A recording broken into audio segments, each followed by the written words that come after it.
ataname Muchai kwa hiyo shule ya TTI. Na hata nataka kupendekeza bwana governor, barabara moja katika Nakuru, sababu Nakuru town ni headquarter ya Nakuru County. Barabara moja iwe named after Muchai. Barabara moja kama ikiwezekana. Hata Elbagon barabara moja, hata kama ni ile barabara inatokea hapo stage iende hospitali, iwe named after Muchai. Huyu si mtu ambaye unaweza kusahau hivi karibuni. Huwezi kusahau hivi karibuni huyu. Huyu ametujenga kwa mambo ya amani, ametujenga kwa mambo ya maendeleo. Yeye ndiye encourage vijana kwenda wapate loan, wachukue wanunue magari. Huyu ninafananisha na Mwangi ya Equity. Ninafananisha huyu na Mwangi ya Equity. Zamani ungefungua account katika Standard Bank, ilikuwa unahitajika kuwa na 7,000 ndio ufungue account katika Standard Bank hata Barclays. Lakini Equity Bank ilipofika, hata yule mtu anapiga rangi viatu alifungua account na shilingi 100 tu. And see what is happening na Equity. Imeenea katika Central Africa. Kwa hivyo huyu mtu ambaye amelala hapa sio hivyo tu. Nataka kusema kwa vijana ya Muchai, fanyeni bidii. Kuna mmoja ameongea na akasema fanyeni bidii, fuateni nyao ya baba yenu na msaidie mama yenu na msaidie kijiji, sababu Muchai alipenda watu wote. Hakutaka mambo ya ukabila. Yeye alinisaidia nikiomba hii kiti ya mama county, alisimama na mimi bila kujali mambo mengi. Hata alifika kwangu tukaongea naye mambo ya hii kiti yangu ya mama county. Alinisaidia bila kujali ukabila. Mheshimiwa Raila, unakaribishwa Nakuru. Sisi hatutaki ukabila na hatupendi, na sisi si wa kabila. Unakaribishwa kusunguka. Mimi ni mmoja ambaye nimefanya campaign bwana Mheshimiwa Yamolo, usikaribie. In 2002 I was campaigning for Kibaki. Nilikuwa nikikampaign kwa Kibaki. Imagine, during that time I was campaigning for Kibaki. That was 2002. Alafu 2007 I was campaigning for Raila. I was campaigning for him. He knows. Ngawa tulimaliza campaign hatujayo na nimemuona leo mara ya kwanza. In 2013 nyinyi wote mnaelewa, nilipigia campaign Uhuru na wakiwa na ndugu yake His Excellency the Deputy President. Tulipigia debe, si mnaelewa, tulikuwa Jubilee. Lakini si tukaambiwa hameni kidogo, msonge muende mtoe mjenge nyumba yenu. Hakuna shida. Ninataka kusema hivi, hakuna ukabila Nakuru. And coming, God willing, hii njia ambayo tunaenda sasa, we are almost there. August 2022, you can tell by my colors whom I'm going to support. Sababu hii ni set moja. Nilifanyia Uhuru 2013 na tukaomba Mungu na akapata. Akakuja tena akasema anataka kura tena 2017. Miaka ngapi? Simuseme miaka ngapi? Na huyo ndugu yake ni miaka ngapi? So niko huko 20. So let's pray for one another. Ile kitu tu tunahitaji kufanya ni kuomba Mungu atusaidie. Na tutegemee Mungu kwa kila jambo. Na Mungu atatupatia answer. So Nakuru is very peaceful. Watu ya Nakuru, wengine waone muko. Hatutaki mambo ya vita katika Nakuru. Hatutaki. Mama county ninasema amani milele amani. Mtu yote atakuja hapa kuomba kura. Hiyo mambo ya mawe hatutaki hapa Nakuru. Ama ni aje? Hiyo ya mawe totikwenda kana ni atia. Totikwenda Orosho. We are peaceful people na tunataka kuendelea hivyo. Mungu atusaidie na atubariki katika nchi yetu ya Kenya. Jetawa Liz Chelule Wanjiro.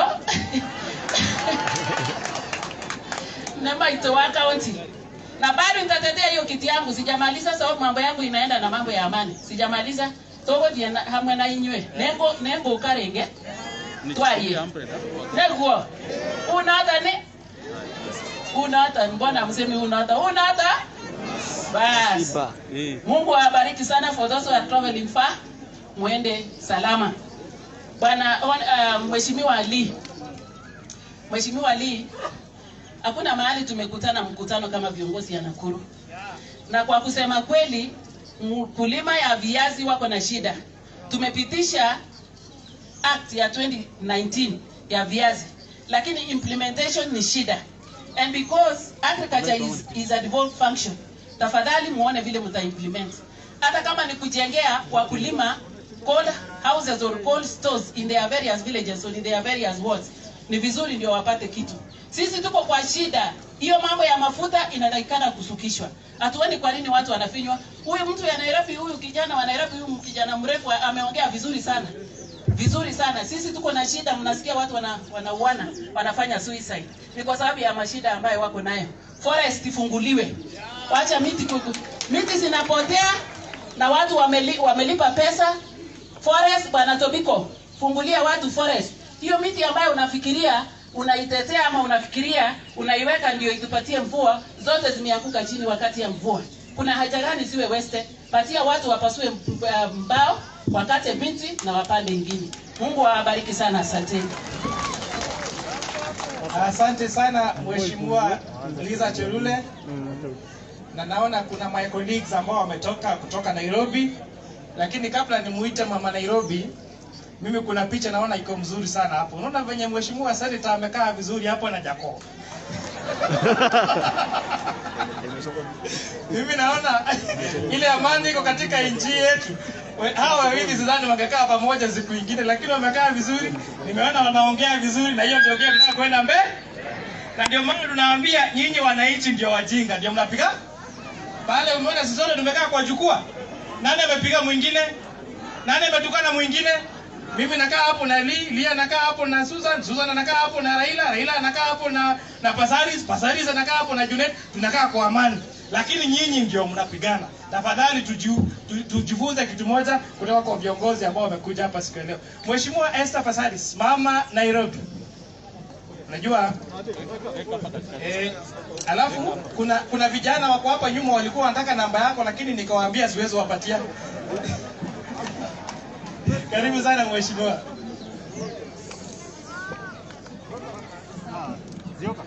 The Right Honorable Raila Odinga, the Governor Kinyanjui, the Senator of Nakuru, Susan Kihika, my fellow members of Parliament, the family of Kibera Muchai, Mama, my condolences for myself and my county of Nairobi.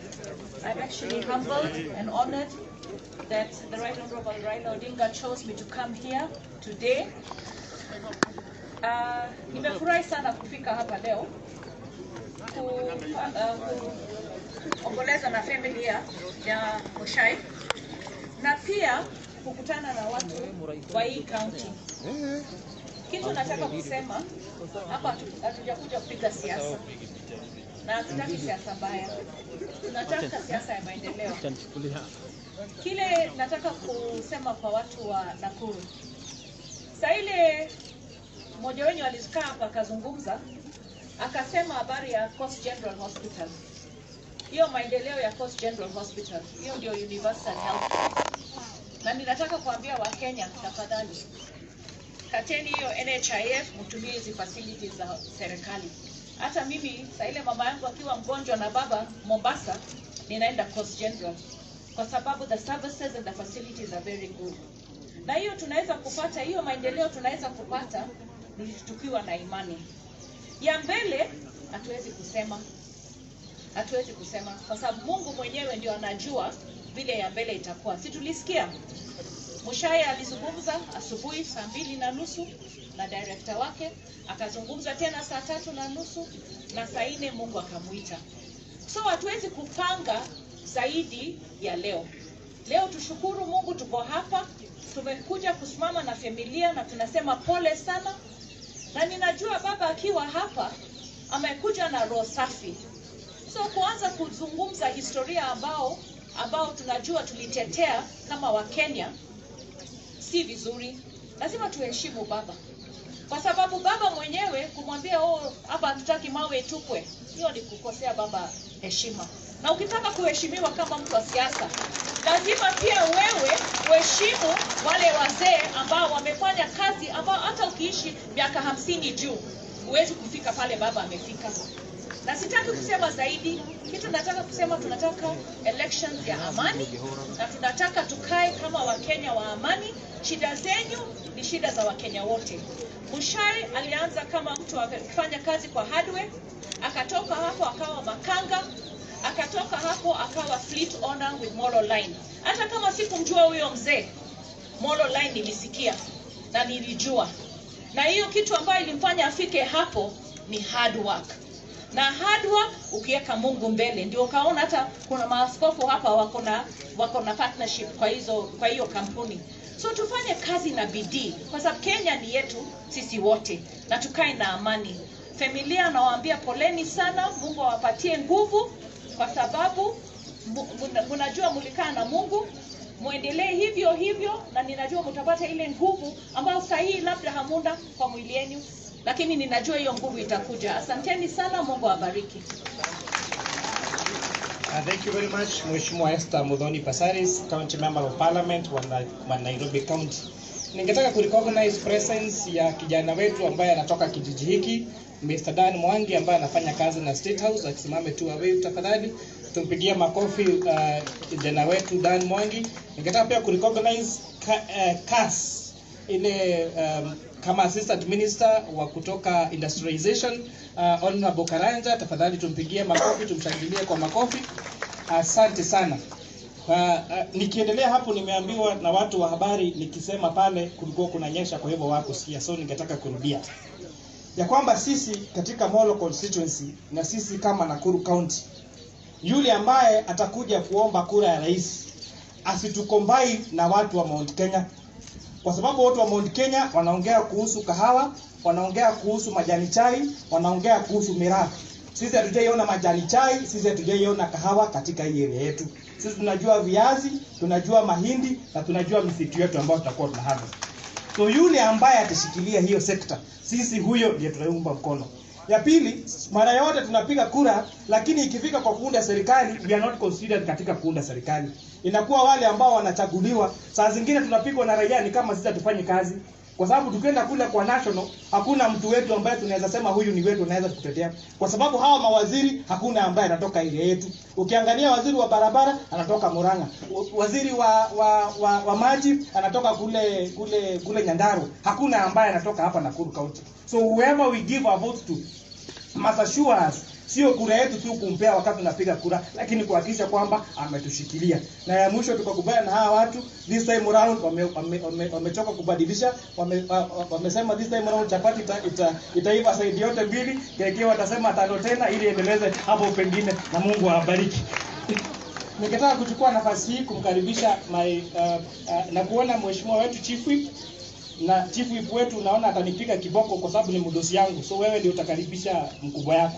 Ningetaka kuchukua nafasi hii kumkaribisha wa senator Mheshimiwa Susan Kihika akuje apeana remarks, alafu mtuandikie tafadhali. Karibu sana mheshimiwa wetu Susan. Wapi makofi ya mheshimiwa Susan Kihika? Asante sana mheshimiwa.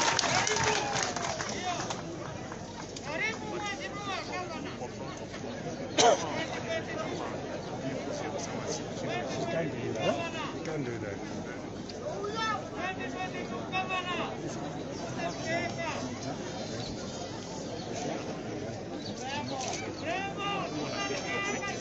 Haya. God is good and all the time, and that is his nature. Hata wakati kama huu. The Right Honorable former Prime Minister Raila Odinga, the Governor, the Women Rep Nakuru, Women Rep Nairobi, the Area MP, Mheshimiwa Whip Junet Mohammed, all my colleagues, I hope I have not left anybody out, Presiding Bishop, and the other Bishop Moirore, I'm sorry, and then Bishop Washira. Thank you so much for being with us, for the sermon, and for everything, and all the clergy that is represented here today. Niseme kwanza pole sana, and the family, first of all, and the family, I'm so sorry. Ya Mama Mushai, your children, brothers na sisters wa Mr. Mushai, na familia wote na marafiki na Elbagon na Molo wote kwa ujumla. God is good once again. Now pia ni kwa huzuni sana na nimeleta pia pole zangu na the county at large as well. Na Mr. Mushai tumekuwa na yeye mara kadhaa. In fact nimekuwa kwa hii familia. Hawawezi zima, tuna zetu pia. Msijali, tulia. So tuseme pole sana. Na pia niwaelezee, nitaongea lakini nasikia Junet Mohamed atakuja nyuma yangu, lakini niko pia na message ya kuwasomea kutoka Deputy President William Ruto. Kwa hivyo tutawacha nitamaliza kuongea, Junet ataongea alafu nitarudi tena. Hapo ni sawa? Thank you very much. So kwanza niseme kwa Mr. Mushai Kipera, hiyo ndio example ile kali sana ya hasla. Ni mwanyita hau? Tondu kaingi twiragwo hasla ni kuga ni muthini. Hasla ti kuga ni muthini. Hasla ni kuga ni mundu wathire cukuru akiingira technical training agituika akiendia hardware store.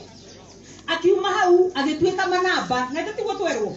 Agicoka akiuma hau akicokaniriria andu akimarehe hamwe makihingura sako iyo ya Molo Line. Na tatigo ogwa thiete agikaga atia. So hasla ni kusema kwenda juu progressively, hiyo bottom up. Kuthi igoro guo ukajia hamwe na walipoanzisha hiyo sako line, hiyo Molo sako line, akaweza kuemploy a lot of youths. Vijana wengi wakapata kazi na many investors pia wakaweza kufeed their families. So nataka tu muelewe, when we talk about hustler, that is exactly.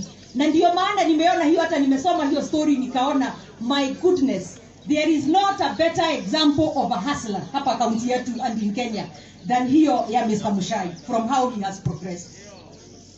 Na pia niseme it is also a good example ya vile katika government ya Jubilee kulikuwa na hiyo vision ya technical institutes, the TVETs. Kwa sababu umeona sio lazima mtu aende university ili aweze come up with kuweza kuendesha biashara yake, employ people, to have a successful business, to have a successful home, a successful community member na mambo kama hayo. So with that, it is a great example. Pia kuna kitu kingine moja nimeona muhimu sana yenye inaoneshana kabisa Mr. Mushai ni mmoja wetu kabisa. Hiyo maneno ya harambe kwa kanisa. Can we give him claps for that, tafadhali? Hiyo imenigusa sana. Nimeona alikuwa mmoja wa wale walijenga kanisa ya AIPCA. And I have also heard he has been very supportive in contributing kwa harambe za kanisa na za community. So in my mind naona hakuna any other example of a Kenyan mwenye tunaweza sema has lived the life ya kusaidia wengine, ameinua familia, ameinua community, ameinua biashara, ameleta soberness katika matatu industry na pia amejenga kanisa. So may God bless him and may God also give him eternal rest. Pia niseme nishukuru pia the right honorable former prime minister. Niseme kuna kitu moja pia nataka kukushukuru. Nimeona pia umesema katika agenda za 2022 lazima tuongee maneno ya economy. So for that, can you clap for him? He has done very well and he has agreed we must talk about economy. Na ndio mnasikia tukisema hii maneno ya bottom up na waelezea pia akona yake hata kwa blueprint yake ya youth. Nimeona amerecognize boda as a very important sector. Kwa hivyo naona maneno iko sawa. Si hivyo? Let people compete kwa platform ya vision zao. Ama ni aje wa Kenya? Ni aje watu wa Elbagon, watu wa Molo, Nakuru County in general. Yani tumetoka ile that time ya kusema competition is based on tribe, is based on regions, sijui umetoka wapi, wewe ni tribe gani. Hapana, tuletee your vision, tutaangalia zote and then we shall pick the best. And the best man will win. Si ni hivyo tu? Kwa hivyo pia wacha pia tuache kuuzia watu woga, my friends. Tutia kwenderia ke? Kai kurari otakwina haro. Eko haro. Kada kwina haro goko. Kwina haro goko Elbagon. Tau tuondo ni tuumire ko ututuraga tugicokio na thutha tukerwo thayo ni maturenda thayo, and we stand for peace, and we shall not allow anybody to take us away from peace. But stop selling fear. You are talking like there is imminent war coming. Niye ndari go ndio ndaikara hau ndathikiriria ndari go atiriri kainike kana nike itowe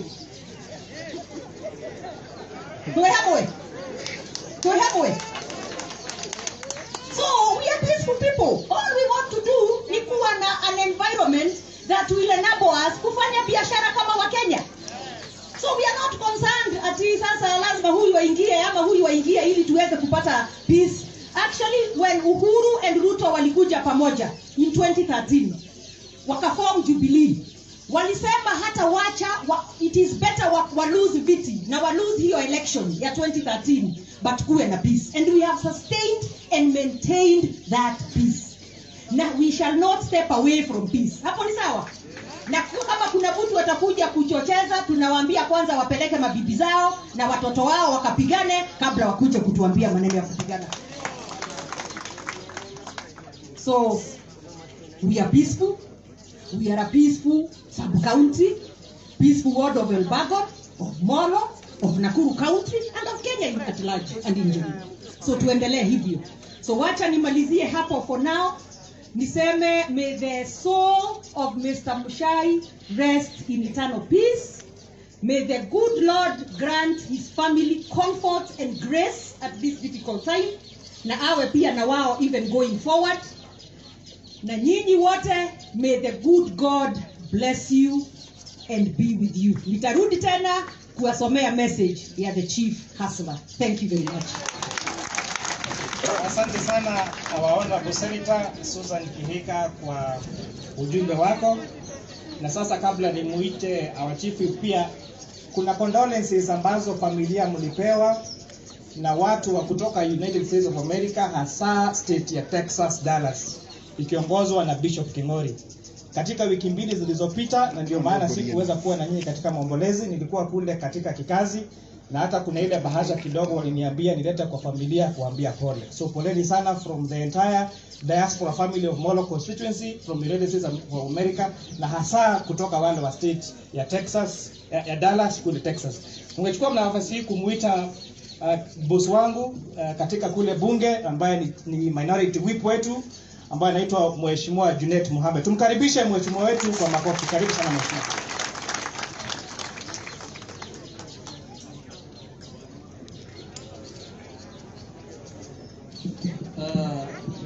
Familia ya mzee Muchai, askofu na wananchi wa Elbagon na wananchi wa Nakuru kwa ujumla, Bwana asifiwe. Bwana asifiwe tena. Mimi sina mengi la kusema. Kwanza nataka kutoa rambirambi zangu kwa familia ya mzee Muchai. Nataka kusema poleni sana kwa kupoteza shujaa ambaye historia yake imeandikwa vizuri sana, ambaye amebadilisha maisha ya watu wengi, ambaye amekuza biashara mpaka ikakuwa kubwa. Hiyo ni legacy ambayo ni kubwa sana, na ningependa kusema poleni sana. Mungu aweke palipema na Mungu afariji, asimame na familia na mama Muchai. Na tumekuja hapa, jambo la muhimu ambayo imetuleta hapa ni kuja kufariji familia ya mzee Muchai na kusema poleni sana. Tumekuja pamoja na baba.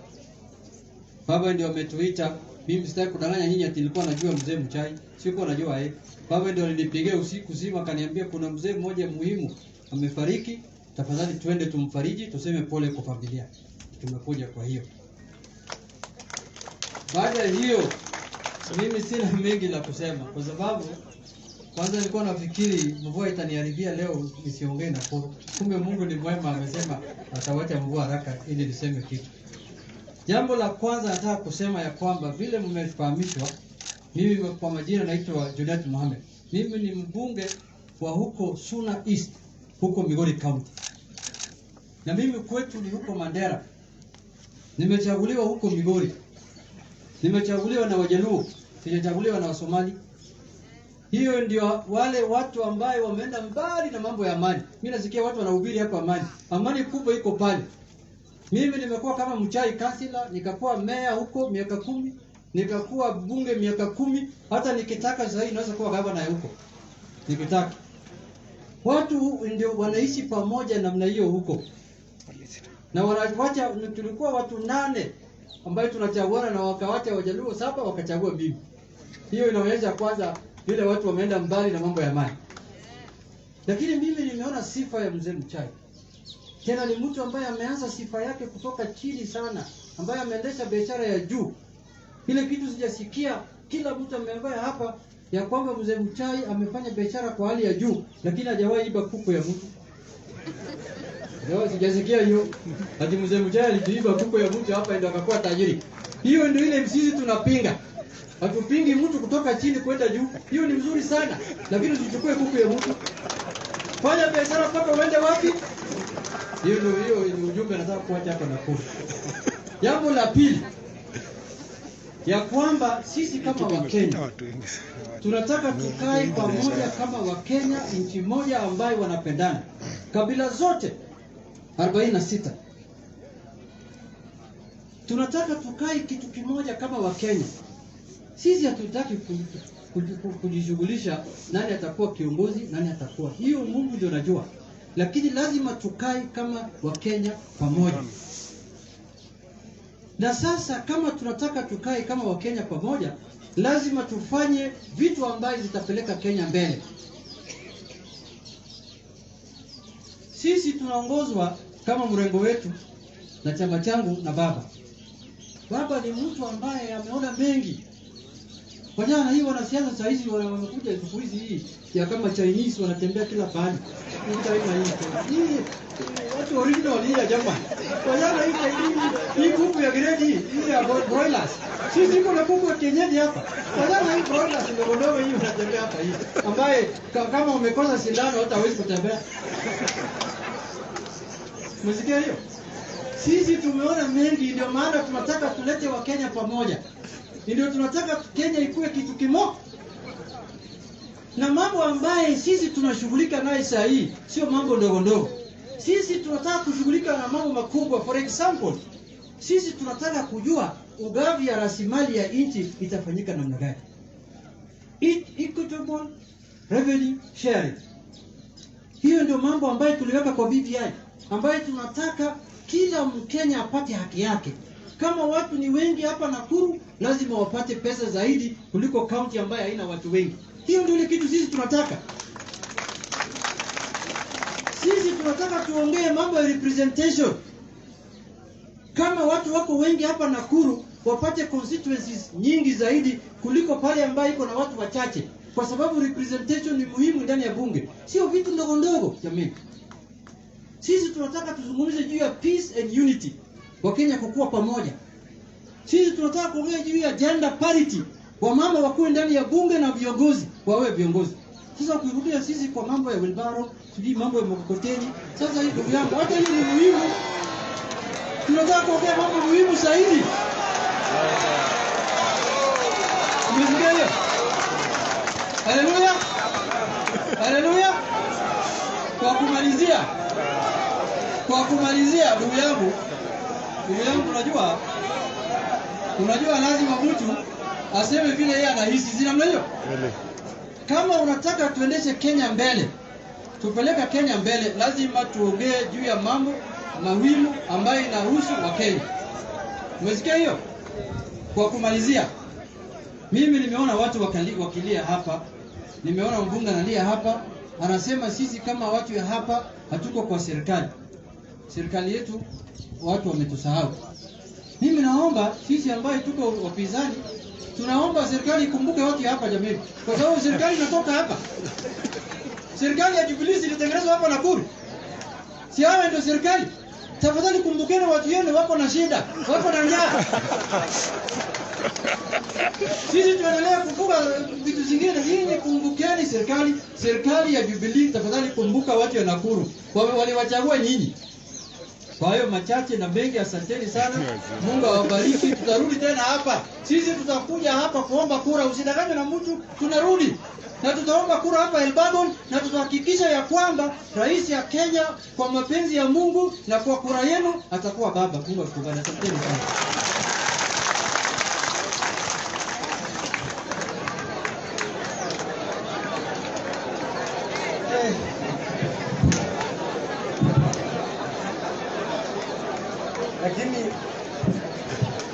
lakini hapo kwa kuku ya kienyeji na kuku ya broiler mimi si kienyeji, mimi si broiler.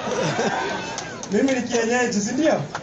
Hata hiyo ya broiler tunahitaji yote. Unajua shida ya kienyeji saa zingine inakuwa sana kabla imachue. Lakini ya broiler within miezi 2-3 mnaanza kula mayai. Sababu namna gani? So lazima tuchanganye broiler na kienyeji ili watu wakule nyama na wakule mayai. Haya. Sasa tafadhali Mheshimiwa Susan somba tribute ya Mheshimiwa Deputy President wetu, alafu baada ya hapo niweze kumwalika His Excellency the Governor. Karibu sana tena.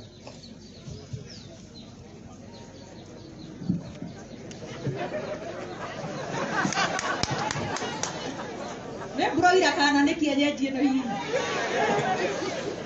Ona broiler no kuku. Wewe Junet, hata broiler ni kuku. Bora kuku ama. But anyway, on a serious note, hebu niulize tu Mheshimiwa Junet. Nimesikia amesema maneno ya wheelbarrow. Niulize. Wanapeana machungwa. Wanapeana machungwa. Siwachana na yeye. Kabisa. My point is this. Hata kama simbo ni wheelbarrow, si ni simbo? Sio kusema kwao kwa sababu wao ni machungwa wanapeana machungwa. Kwa hivyo sio kusema tunapeana wheelbarrow. Si ndio hiyo? It is just a symbol. Hapo umeelewa Junet? It is just a symbol. Because I'm sure unaelewa. Ya pili, wewe. Ya pili, Nakuru msidanganywe. Katika sharing of revenue, the proper institution is the Senate of the Republic of Kenya. Na pia wamepatiwa other agencies that guide in that. So it was not safeguarded within the BBI. Second, katika BBI, maneno ya constituencies, nimekuwa nataka kuelezea hapa. Kuna IEBC na imepewa kazi every 8 to 12 years kureview population and boundaries. So hiyo yote pia inaweza fanyika outside of the BBI. So we did not need to go through billions and billions to bring that. And if we are genuine, we can do it without the BBI. Ya mwisho kabla nisome. Mheshimiwa Governor uko hapa. Tumepata very many vaccines, chanjo za corona. Kutoka the UK, kutoka America, na sasa nasikia hata India itatuletea. So we have over 2 million zenye tumeletewa so far. Nataka ni kuombe kama county government, make sure every corner of the hospitals, watu wetu wakitaka kuchukua chanjo waweze kupata. Na nyinyi wananchi tafadhali niwaulize kwa heshima. Please, when the vaccines are available, kila mtu tafadhali achukue. It is the only way we can open this country back up and save ourselves from people dying. Hapo si sawa? Kabisa. Alafu niko hapa from the office of the Deputy President. Mheshimiwa His Excellency William Samoei Ruto. His condolence message for the family of the late David Kibira Muchai. We have lost a diligent and focused figure who flourished in transport sector business. In transport sector business, David Kibira Muchai was a self-starter, steadfast, zealous, and enterprising. He was bold and broke scores of barriers to set strong and high standards in the business world.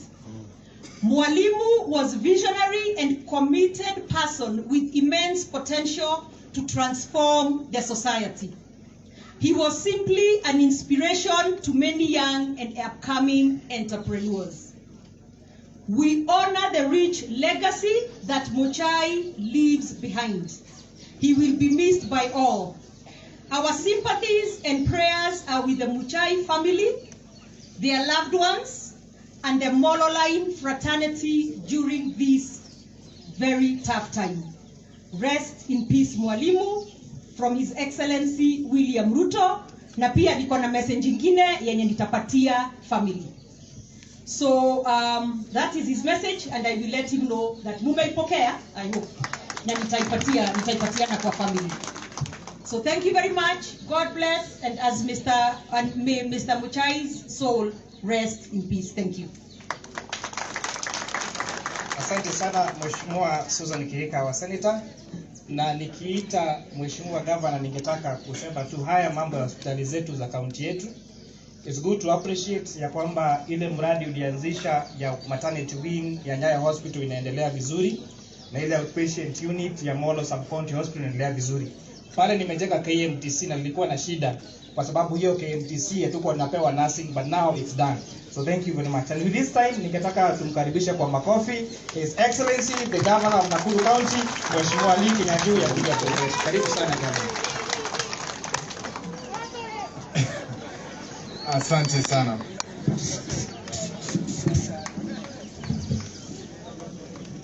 So thank you very much, our area member of parliament, Mheshimiwa Kimani, familia ya marehemu Muchai Kivera, viongozi wale wote wamekuja, na haswa wageni ambao wametoka kutoka mbali na pia wa kitaifa wakiongozwa na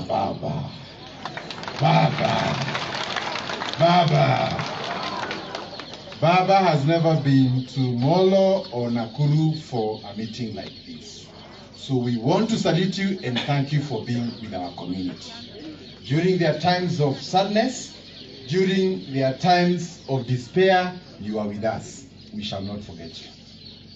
Naomba tu kusema kwa kuomboleza ndugu yangu, niseme tutajaribu kuharakisha kwa sababu mvua ndio hii, na pia tuko na lazima tuende kwa shimo kuweza kumzika ndugu yetu. Lakini tu niko na vipindi mara mbili. Kwanza rais ametuma ujumbe wake na nitasoma ujumbe wa rais baadaye, na pia akatuma mchango wake. Rais alikuwa ni rafiki wa kipekee wa Muchai na alisikia shida yake, na aliposikia kwamba kuna bill na mambo kama hayo ametuma 1 million shillings. Na tutakuwa tukifanya hiyo na familia baadaye. Kwa hivyo nikubalie tu nitoe rambirambi yangu. Kwanza niseme kwa sisi watu wa Nakuru, we are very proud of Molo Line. Molo Line is what is our biggest brand here in Nakuru. Over 80% of the people who have come to Nakuru town have come through Molo Line. I personally have used their services for many years. I'm very proud of their professional approach to business, and I'm also very happy that among many transport companies that have started with very good intentions, sometimes they get started and along the way they fail. But this one started in the 80s. And up to today, between Muchai na Mzee Bumasu ambao ndio wanzilishi, I am told we have over 400 vehicles, wanaajiri watu zaidi ya 500 na wanalipa kodi katika hii nchi yetu. And these the people we want. So mimi nataka kusema, na hata nilipokuwa katika shirika la usalama wa barabara NTSA, one of the companies recognized for a safety track record over the years was Molo Line. Kwa sababu hata kabla tujasema lazima uweke hii safety belt, they were already doing it. Kabla tujasema madereva waweke uniform, they were already doing it. So we are here to salute you for being an example of a company run between very modest people, and today you are multinational. You are one of the companies we can stand and say we are proud of you. Na kama vile mnajua, every town and every country must showcase what they have produced. One of our most profound products here katika mambo ya chakula, tuko na lamb ambayo inatoka hapa Molo. Inaitwa nini? Molo lamb. Our second brand is a Molo Line transport company. So we are proud of you. And through them, Muchai and Bumasu have taught us you can start from anywhere and also grow. Na mimi nawapatia shukrani sana kwa kazi hiyo, for your resilience and the good work that you have done. And also to confirm that this is a good example to anybody who wants to start business, that you don't need to steal, you don't need to do anything, you can start small and God will bless you. Just have the right principles in business, talk to customer care vile tumeambiwa hapa, na biashara yako itazidi kuendelea mbele. Na mimi ninafurahia kwamba some of our best companies also from Nakuru, including Nakumatt ilianzia hapa, Naivas ilianzia hapa, hata Tuskys ilianzia hapa kwetu Nakuru. So we are proud to be the home of SMEs, just not here, but also in the whole country. And we want to thank you for that good work. Your Excellency, former Prime Minister, ningetaka tu kusema mambo mawili ya kitaifa ambayo itahitaji pia usaidizi wa kila mtu. Niseme hapa tulikuwa na the timber industry, and Elbagon survived because of the timber industry. Without the timber industry, then Elbagon is a slow or almost dying town. Lakini kama vile tunajua wakati misitu ilikuwa ikifanya kazi hapa, hii shida ya ufisadi itamaliza nchi yetu. Watu walikuwa wakienda wanalipa kwa serikali 5 acres ya miti. Wakikuja hapa because of corruption they take 100 acres. Another one anaenda analipa nusu, akikuja hapa ana clear 100 acres. Today if you fly over here hakuna miti hata kidogo. So even as we talk about many other things, the first thing we must address is corruption. With corruption there is no model that can work here in Kenya. Iwe ni ya kwenda wapi, kutoka wapi, kwenda wapi, basari ya watoto itachukuliwa. Pesa za barabara zitaenda. Pesa za kusaidia wakulima kupeleka fertilizer zitaenda. So the first thing we must address is what? Is what? Hawa watoto wetu tunaambiwa hapa ni maskini hawana ya kufanya. I want to tell you this. When Pyrethrum board was functional in Nakuru, every family here in Nakuru would educate their children up to the university and even masters. They did not require harambes from politicians. Lakini hiyo Pyrethrum board ilianguka. Iliangushwa na nini? Iliangushwa na nini? Sisi ambao tumekuwa huku katika ukulima, KFA was our savior. All the inputs, iwe fertilizer, iwe mbegu, iwe kila kitu, tulikuwa tukienda hapa Nakuru tunapata. Inawekwa kwa account yako, mwisho wa mwaka ukileta mazao, unatolewa ile gharama yote imechukua. Hiyo institution ilikuja chini. What brought that institution down? Corruption. What brought that institution down? Corruption. Sasa tunataka kusema hivi. If you see very many poor people in Kenya, they are victims of institutions that have come down because of corruption. They are institutions that were there to help our farmers. Institutions to help our small and medium enterprises. Mashamba ya research katika hii nchi ambayo ilikuwa hapa huku Njoro na kwingine ya kusaidia research kwa wakulima, hiyo mashamba pia imechukuliwa. Because of what? Corruption. Because of what? Corruption. Kwa hivyo, there is nothing we can address in this country without hitting the bottom line. And anybody who tells us that there can be any change in Kenya without addressing corruption is also taking us on a lie. Because corruption has finished everything. Wakati wetu mtoto alikuwa akimaliza shule, akiitwa shule anaenda directly huko, anaitwa directly. But because of corruption you have children with A and B who are hawkers in town, who have nothing to do. Wengine wanakuwa mpaka hapa Makanga.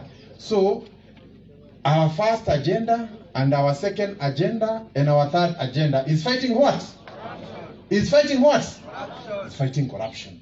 Do not create poverty in our society, make our children poor, and then later become a savior. But you're the creator.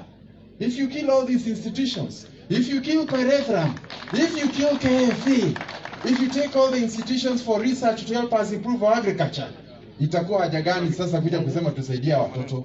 We want to help our people through institutional support. Kama ni basari, zifikie watoto maskini.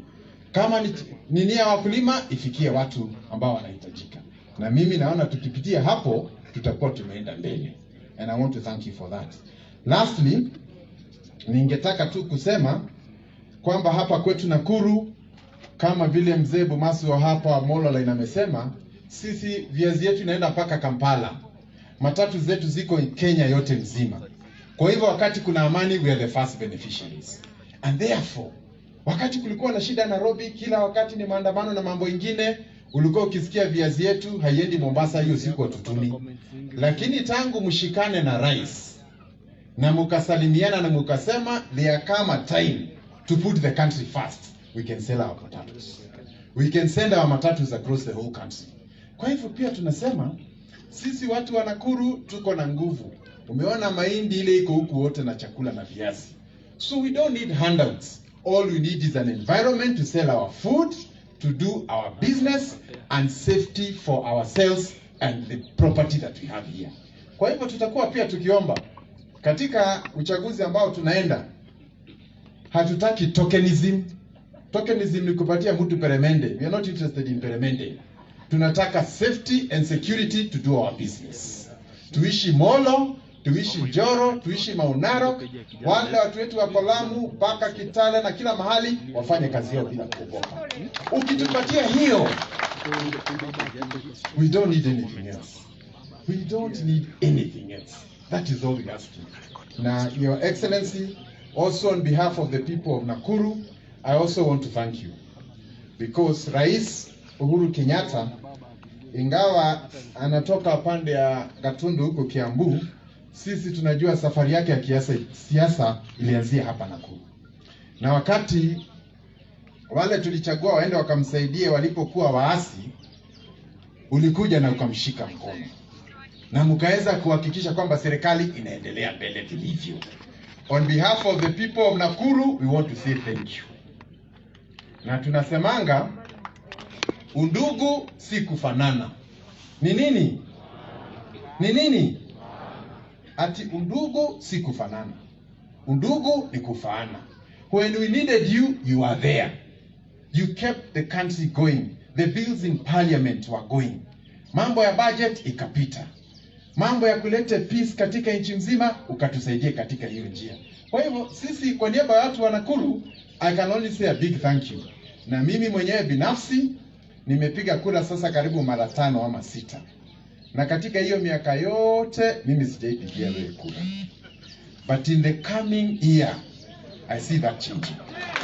I see that changing. I see that changing. Kwa sababu nimeona na nikajiuliza, sasa kama sasa ile tuko na shida, wewe ndio umekuja ukatushikilia karibu. Kama sasa ile tunataka rais ako na mambo anataka ipitishe, umekuja ukashikilia yeye karibu. Kweli hili nitokori wane muthuri ucio. Nitokori wane muthuri ucio. Turagithania. Tutigeriganirwo na ithuĩ tumenye ũũ tuikaraga gũkũ nĩ ũndũ wa kwĩbanga. Kana tiguo? Tugaikara tũrĩ andũ ogĩ.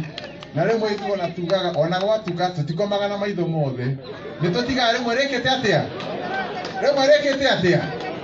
Turagithania. Rĩu aya mokĩte gũkũ gũtwĩra maũndũ matarĩ na njĩra gũkũ. Hĩndĩ ĩrĩa twendaga mũnene wa bũrũri-rĩ, tũrĩ twamwĩta gũkũ akagũka. Mathĩna maitũ mothe nĩ kũmathiragĩra. Kana tiguo? Kwa hivyo mimi ningetaka kusema wakati utakuja tuzungumze siasa. Leo sina uwezo wa kuzungumza siasa sana, lakini tu niwahakikishie kwamba kwa niaba ya watu wa Nakuru, sisi tutakaa na tutaangalia wale viongozi ambao tutafanya kazi nao. Na haswa in particular, mimi as a leader for Nakuru, I want to assure you, the handshake team, najua chama hazijakuwa formed vizuri, but the handshake team is going to sweep Nakuru. From Molo kwenda huko kote, we are going to sweep this area. Kwa hivyo hata wale wajumbe na MCAs wale ambao wanataka, know where your future is. And the future is going to be there. Ya mwisho, ningetaka tu kumaliza kwa kusema mambo ya ambayo imetajwa hapa that Central Kenya, sijui na wapi tusihesabiwe pamoja. I think it's good to say that everybody at the end of the day anarudi kwao nyumbani. And we have our people who we talk with. We will want to ensure that wherever we work, Nakuru gets its rightful share. Na kwa sababu baba yuko hapa na tumemwambia ile masaibu tumepata miaka hiyo ingine. Na yeye ameona pia nyinyi na ameona nyinyi ni watu ambao wanajua pali mtaenda. Si amesikia hiyo maneno? Si amesikia hiyo maneno? As a wish list from the people of Nakuru. Kwa hivyo pia tutachukua hiyo hatua moja kwa moja na nina hakika wakati ukifika pia tutaweza kuendelea mbele. Wale wanasiasa ambao pia kila wakati wanazunguka kutoka mazishi moja kwenda ile ingine kueneza uvumi na propaganda against the government. Mara wengine anatuambia tu imebaki miezi 8, imebaki miezi 9. Reda kodia thiriri. No tokoro ne thirikari itu na ne matuko turatara tukenda uri eguthi. Acio ne andu ogi. Acio ne andu ogi. Rĩu ithuĩ turenda mũnene wa bũrũri maruta wĩra na mũthuri ũyũ tondũ tũratuothe tũtigarĩte twĩke atĩa? Maũndũ ma security na maũndũ maitũ mothe meke atĩa? maroro. Na hii BBI ambao pia tumekuwa tukitaja tu, niwaulize kwa ufupi. Mnajua katika BBI tulikuwa tupate constituencies zingine 5 hapa kwetu Nakuru. Molo na Njoro tungepata. Naivasha ingepata 2. Pande ya Bahati na Nakuru East bado tungepata. Sasa tuliambiwa kuna wale walizunguka nchi nzima wakituambia tuangushe BBI. Tunaelewana? Na kwa sababu pia ya porojo mingi wengine wakakubaliana hayo. Sasa niwaulize, kama hatutapata saizi yagekoto tikuona ido ishuria tuikuoni, tugashionari hii BBI ilikuwa ituongezee a total of 9 billion hapa Nakuru. Hawa watoto ambao tunasema ati waendelee na shule yao hawana pesa za kuendelea na basari na nini, ilikuwa itoke hapo. Kwa hivyo once again, the BBI may not have gone through, but through the BBI we were able to know who our true friends are and those who would have supported us. And when the time comes, that BBI list of those who supported us is going to be our baseline document on who to work with. Na hiyo hatutasema ati usiku ama nini, that is our position, both as Nakuru and also as a region. Kwa hivyo mimi sitasema mengi, naomba tu kufikisha hapo. Niko na ujumbe wa rais ambaye nitasoma hapo mwisho, lakini ninaarifiwa maybe before I call baba, nasikia kuna mtu kutoka Kiambu alikuwa na ujumbe, is a former councillor from Kiambu, azungumze alafu tumkaribishe baba, then I can read the condolence. Please, only 1 minute. Thank you. Anaitwa Kamau Raila.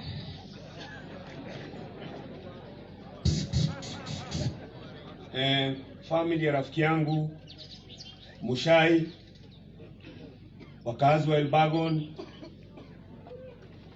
Muriega, gwito Muranga tikiambu ni nyumete Muranga, na gwito Muranga na gwikoru tukagenyene cia mwathani nindenda kumugeiria Muriega.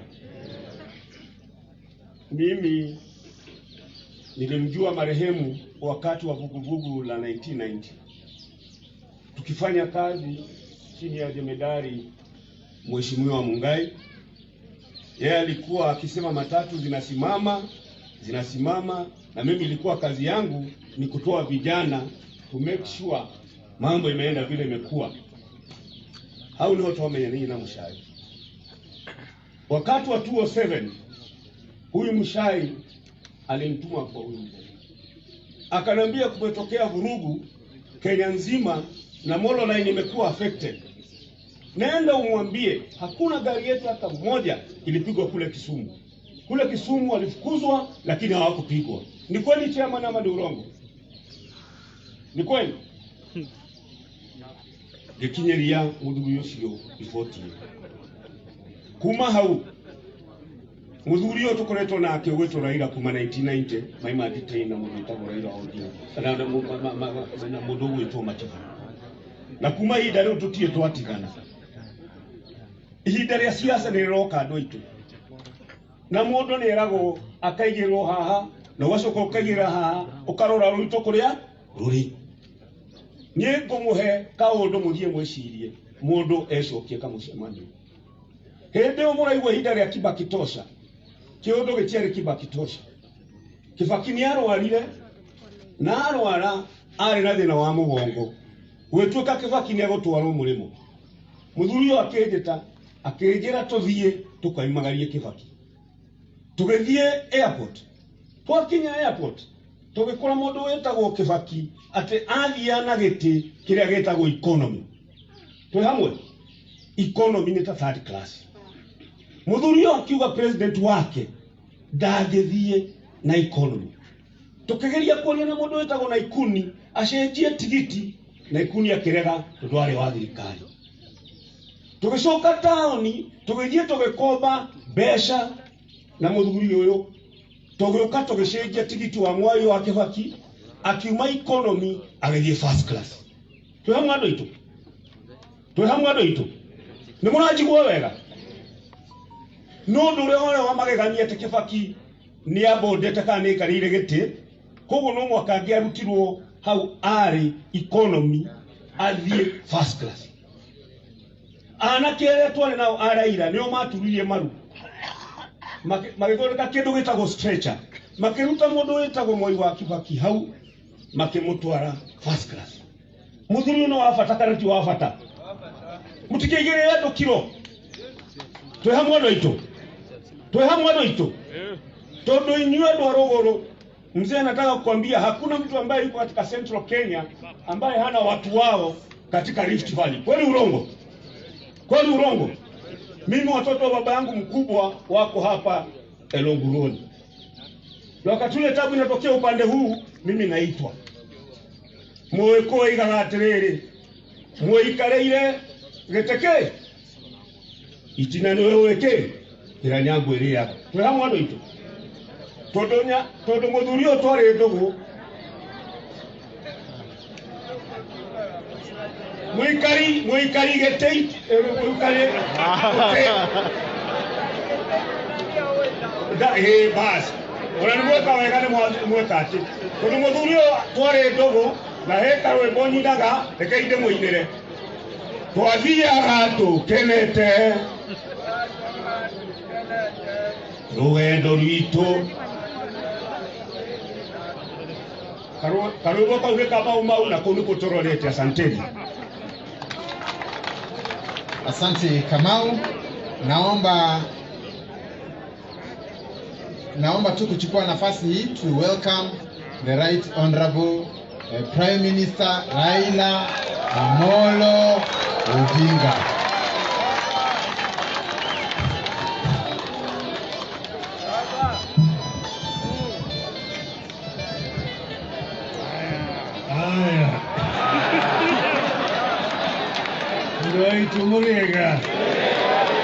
Munega rengi mwadhani ya Rogoshio, asanteni.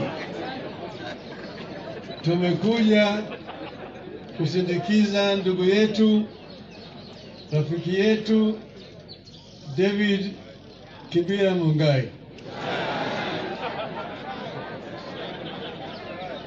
Mchai huyu David ni rafiki yangu.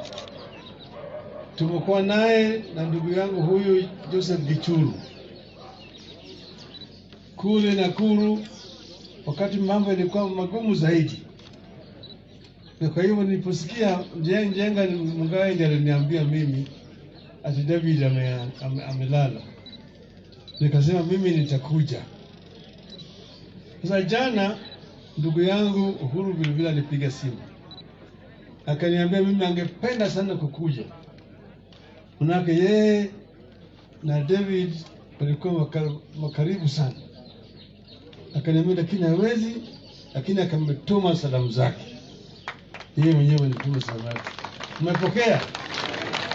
Umepokea?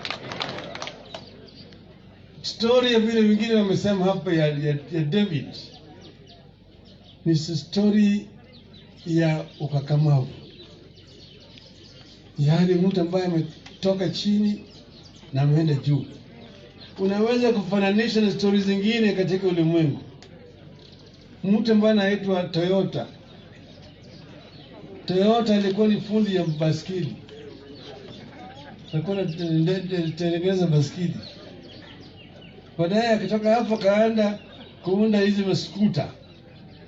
Ili pikipiki ya skuta ile ya kina mama. Akatoka hapo akaanza kutengeneza pikipiki yenyewe. Baadaye akaingia sasa akaweka ile inaitwa 4-cylinder engine. Akaweka kwa frame gari. Alafu baadaye sasa ikatengenezwa, ikaanza kuuzwa kidogo kidogo. Watu wengi walikuwa wanaogopa. Wengine kaanza kununua.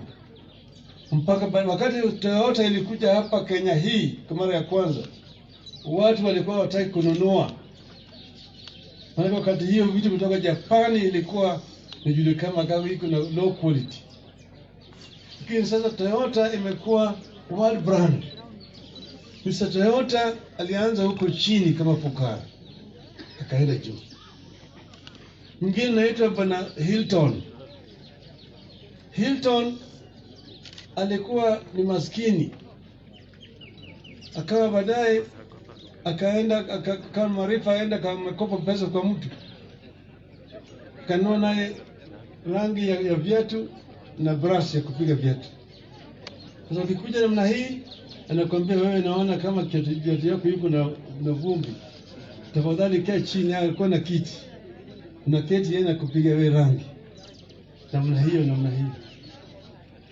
Baada ya kama mwezi mmoja, akamapata pesa ya kutosha, akarudishia yule ambaye alimkopesha yeye, akaenda akaweka kiosk. Anapiga rangi hapa na kiosk iko hapa. Hiyo kiosk ikazaa kiosk nyingine. Baadaye akaanza mkahawa. Hiyo mkahawa baadaye ikazaa ingine. Baadaye hiyo ikakuwa hoteli. Hoteli hapa, hoteli hiyo nyingine hapa, kaenda kwa miji zingine. Baadaye sasa kaenda ikawa brand. Iko Hilton New York, Hilton Tokyo, Hilton London, Hilton na Cairo, Hilton Nairobi. Yote ilianzwa na Mr. Hilton. Hii ndio kama hii ya ndugu yangu huyu Bwana Muchai. Ulianza kidogo namna hii, ikafika mpaka kawa ni Molo Line, ambaye ni national brand. Si ni kitu mzuri? Heko sana. Inawezekana. Mimi husema kila mara ati tunaweza. Wakati walipokuwa wanapigania uhuru, walisema tunataka mboberi watoke, ili sisi kama Afrika tujikomboe, tujitawale, tupigane na maadui wetu matatu makubwa: ugonjwa, ujinga, umaskini, na wanne sasa na utawala mbaya na kidhulumu na kimabavu. Haya ndio yalikuwa ni maadui, wakapigana mpaka mzungu ametoka. Ndio naona katika wimbo wetu wa taifa tunaanza kusema Mungu bariki nchi yetu ya Kenya, haki iwe ngao na mlinzi, tukae na undugu, amani na uhuru, raha tupate na ustawi.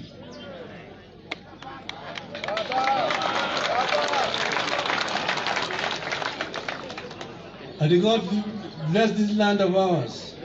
Justice be our shield and defender. May we dwell in unity, peace and liberty. Plenty be found within our borders. Katika Biblia, nchi ile ambaye kuna plenty ndani yake, ambaye iko plenty ndani yake, ni nchi gani? Nchi gani? Sini Canaan, sio? Canaan. Waanzilishi wa taifa letu walikuwa nataka Kenya iwe kama Canaan. Sio Raila ndiye amesema katika wimbo wetu wa taifa ati plenty be found within our borders. Lakini hiyo plenty hailikuwa haitanguka kama mana kutoka mbinguni. Hiyo plenty ilikuwa itazalishwa na jasho letu kama Wakenya.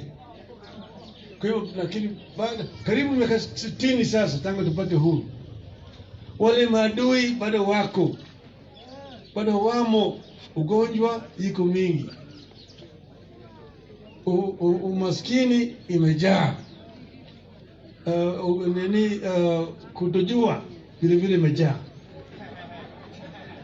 kwa sababu ya hatujafuata ile mwelekeo ambao walikuwa wanataka wale waanzilishi wa taifa letu. Hatujakuota ni kwa sababu hatujapatia watu wetu fursa ya kutosha. Ndio sababu tunasema tunataka kubadilisha, ili kila mtoto ambaye anazaliwa kwa taifa letu, wazazi wawe na pesa hawana pesa, anapata elimu sawa sawa kuanzia nursery mpaka chuo kikuu akiweza. Kila Mkenya kama ni mgonjwa, ana pesa au hana pesa, anapata matibabu ya kutosha, hata kama hana pesa. Wakati huu nakuta watu wetu wengine wagonjwa wameshikwa kwa hospitali ati kuna bili jalipwa. Sangine maiti imeshikwa kwa hospitali ate mpaka milioni si ngapi lipe ndio maiti ibashiriwe huru. Sijui kama wanataka kukula hiyo maiti.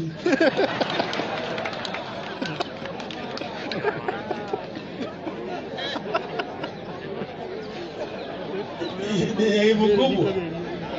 Si aibu kubwa. Tunasema ati hayo hatutaki kuona kama nafanyika. Tunataka kila Mkenya aweze kupata matibabu kama yeye ni mgonjwa. Na vile vile tunasema ati wengine wanalala na njaa, hawana njaa, hawana chakula. Hapa pale mko hapa Elbagon hapa. Mimi nilikuwa nakuja hapa nikileta ndugu yangu mdogo alikuwa anasoma hapa ameshinda. Alikuwa anasoma hapa. Hapa ilikuwa imejaa misitu yote. Eneo hii ilikuwa ni forest kila mahali. Maana hizi commercial forest hizi inatakikana kama imekomaa inavunwa, alafu na nyingine inapandwa, kama sivyo. Ilikuwa wakati hiyo ilikuwa imejaa, imewekwa kila mahali kwa miti mingi, lakini sasa unaona si vile ilikuwa. Mimi nimeona hapa wakati hiyo kwa sababu ya usimamizi mbaya. Lakini sasa kama iko msitu ambaye imekomaa, natakana watu wapewe fursa ya kwenda kuvuna.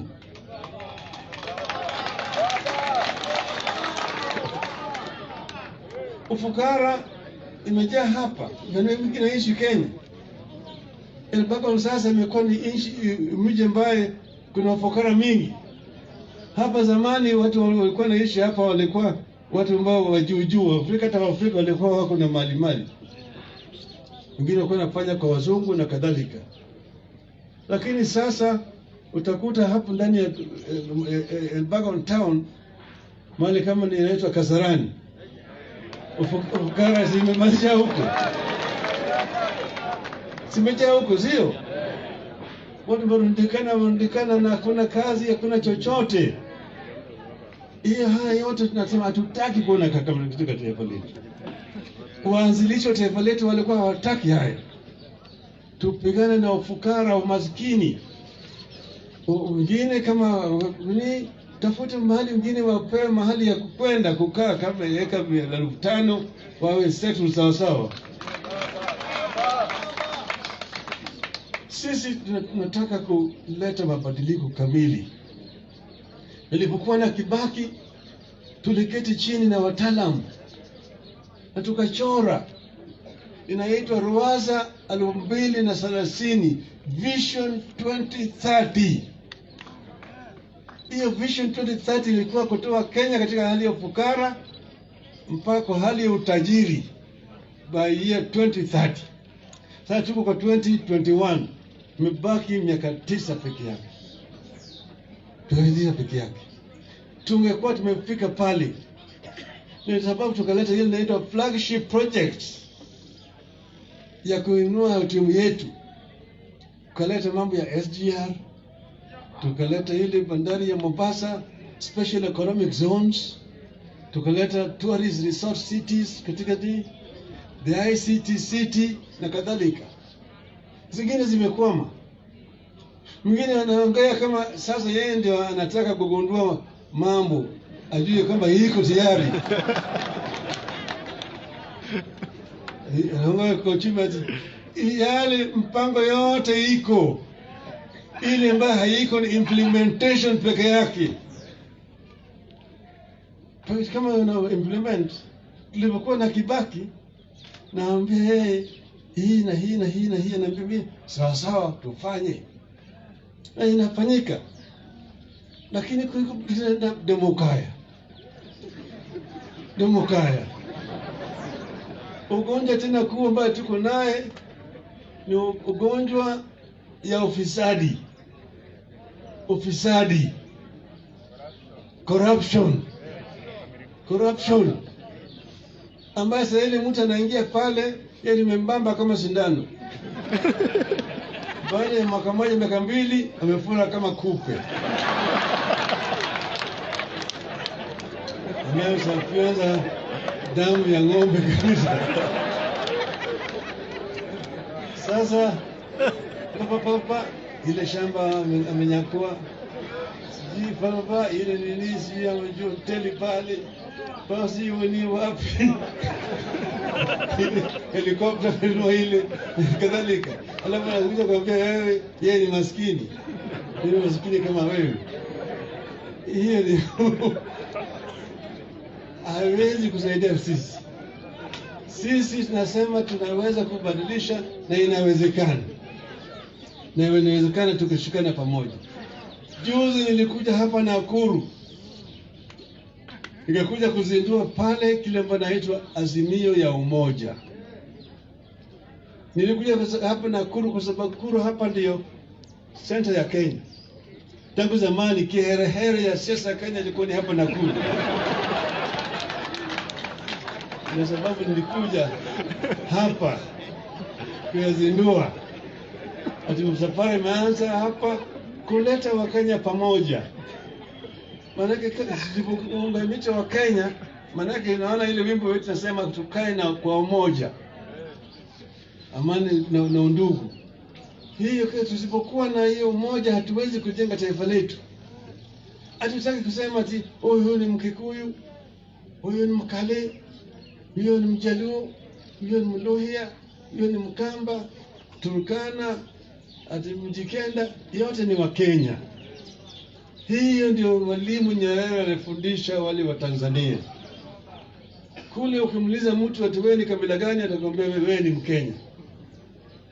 Hatutaki sema mtu anasema ati amani ni haki yako. Kila Mkenya ana haki ya kuishi mahali popote katika Kenya bila idhini ya mtu mwingine. Pale wewe iko. Usisema ati usipofanya namna hii wewe utaona mtachoma, nyumba yako itachomwa na kadhalika. Hiyo hatutaki. Tunataka Wakenya wote wawe wanaishi pamoja kwa njia ya amani. Hiyo ndio mimi nataka Kenya. Mimi nataka, mimi niko hapa kwa sababu nataka turithisha Kenya mpya kwa watoto wetu. Nataka watoto wetu wakisasoma vilevile wapewe fursa ya kupata kazi ya maana. Hiyo ni kitu nchi ya China imefanya. China ilipatia watu yao elimu sawasawa.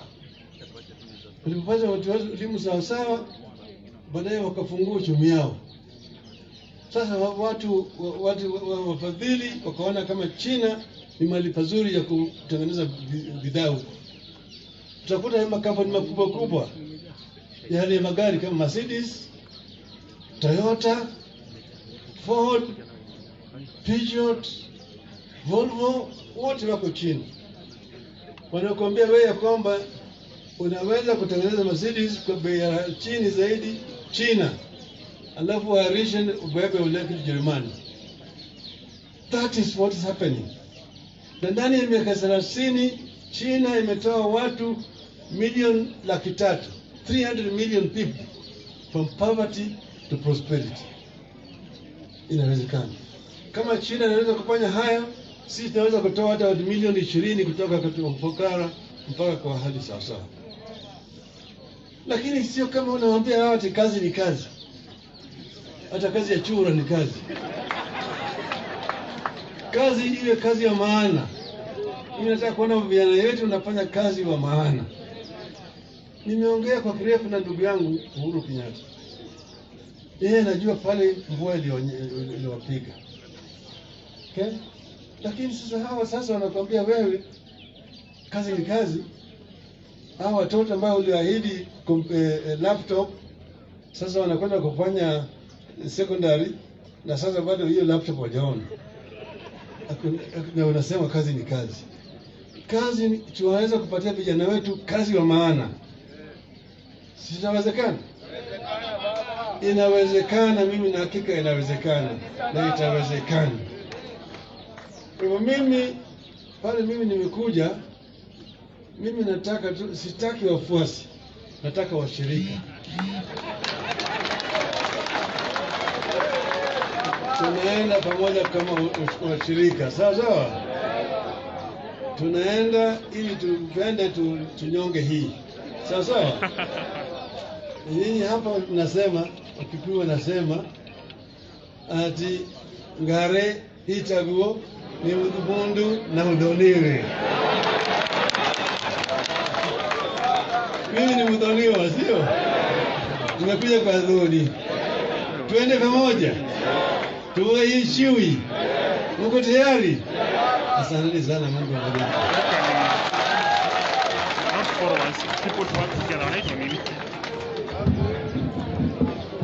Asante. Wapi makofi mzuri ya baba? Asante. Kama vile nilisema hapo awali, kwanza ni kushukuru wale wote ambao wamekuja, and in particular our Prime Minister Raila Amolo Odinga. Thank you for coming.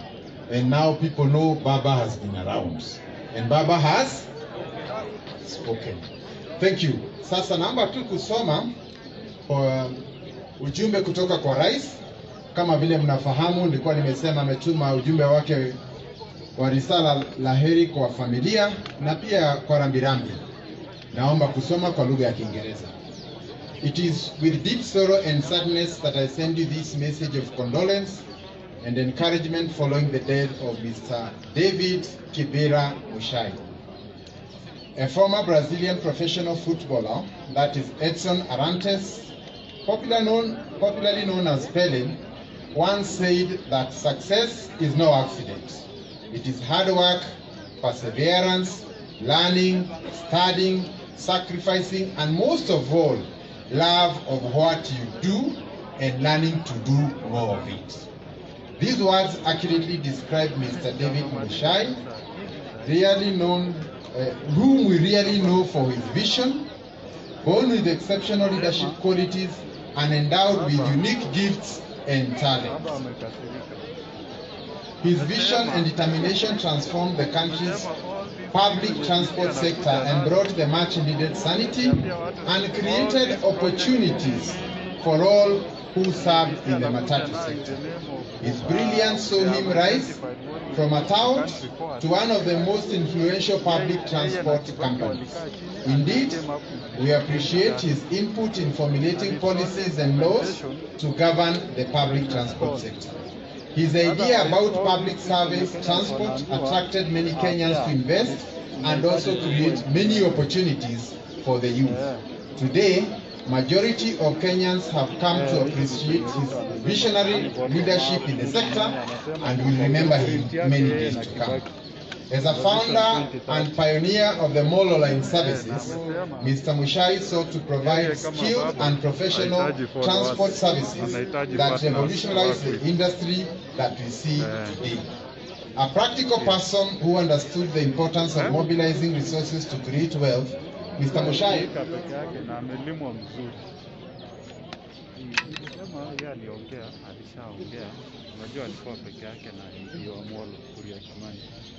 a practical person who